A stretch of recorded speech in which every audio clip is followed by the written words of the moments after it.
রাজধানী ঢাকার আকাশ আজ আংশিক মেঘলা থেকে অস্থায়ীভাবে মেঘলা থাকতে পারে এবং কোথাও কোথাও হালকা বৃষ্টি হতে পারে।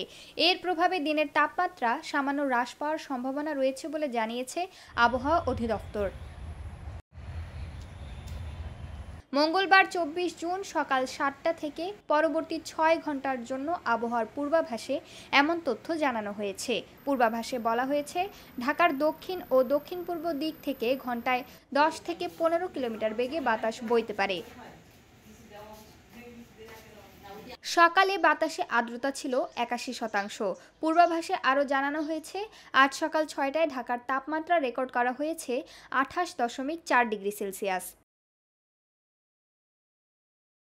আজকের সর্বনিম্ন তাপমাত্রা ছিল ২৮.২ ডিগ্রি সেলসিয়াস।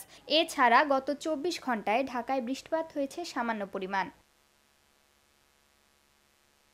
অন্যদিকে আবহাওয়া অধিদপ্তরের পূর্বাভাসে আজ সন্ধ্যা ৬টার মধ্যে দেশের বিভিন্ন স্থানে বজ্রসহ বৃষ্টির সম্ভাবনার কথা বলা হয়েছে।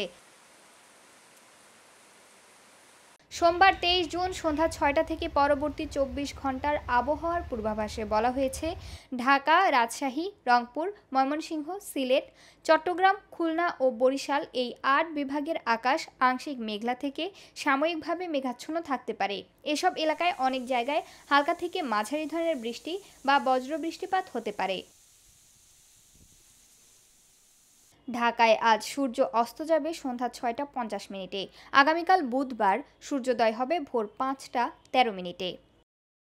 প্রমাকান্তা কোয়েল, বার্তা 24।